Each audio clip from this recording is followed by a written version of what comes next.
السلام عليكم ورحمة الله وبركاته. உங்கள் அனைவரின் மீதும் ஏக இறைவனின் சாந்தியும் சமாதானமும் உண்டாகட்டுமாக.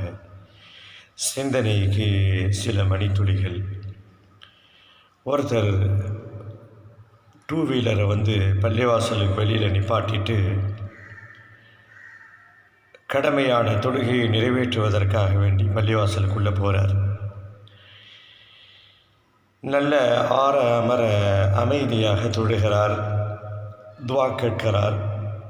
சிறிது நேரம் குர்ஆன் ஓதிவிட்டு வெளியில் வருகிறார். இருசக்கர வாகனத்தை எடுக்கும்போது அந்த சைடு ஸ்டாண்டு அவர் காலில் இடித்து ஒரு சின்ன காயத்தை ஏற்படுத்துகிறது. கொஞ்சம் ரத்தம் கசிய ஆரம்பிக்கிறது.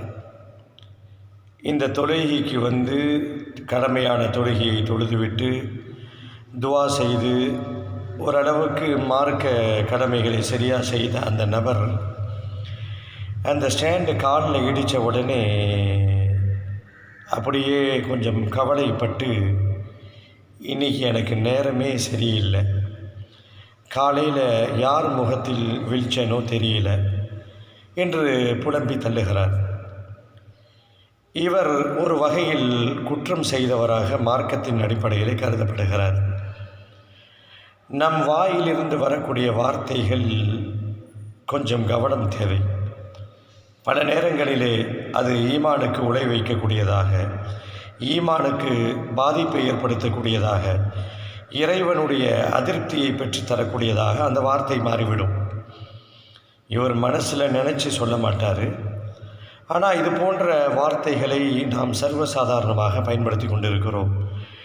ஏதாவது ஒரு பிரச்சனை வந்துருச்சு, டூ வீலரில் எங்கேயாவது போய் மோதிட்டோம், இல்லை ஏதோ நமக்கு நடக்கக்கூடாத நடந்துருச்சு அப்படின்னா, நேரம் சரியில்லை, காலம் சரியில்லை, நான் யார் முகத்தில் முழித்தோம் சரியில்லை என்பன போன்ற புலம்பல் வார்த்தைகள் மற்றவர்களிடத்திலிருந்து நம்ம இடத்தில் வந்த கலாச்சாரத்தினுடைய தரவுகள். இதுக்கும் மார்க்கத்திற்கும் சம்பந்தம் இல்லை. இப்படி தங்கள் உள்ளம் நினைக்காமல் வெறும் வார்த்தைகளாக வெளிப்படுத்துவது கூட அது ஒரு குற்றமாக பிடிக்கப்படும் என்பதை மறந்துவிடக்கூடாது. எது நடக்கிறதோ இறைவனுடைய நாட்டப்படி நடக்கிறது. இந்த மாதிரி சந்தர்ப்பத்தில் நாம் சொல்லுவதற்கு சில பிரார்த்தனைகளை மாற்றம் கருத்து தருகிறது. அதை தான் சொல்லலாமே தவிர, நேரம் சரியில்லை, காலம் சரியில்லை, யார் முகத்தில் முடிச்சனோ சரி தெரியல அப்படின்னு இந்த புலம்பல் வார்த்தைகளை தவிர்ப்போம். தூய இஸ்லாத்தினுடைய கொள்கையை பின்பற்றி வாழ்வோம். புரிந்து கொள்வதற்கு இறைவன் அருள் புரிவானாக.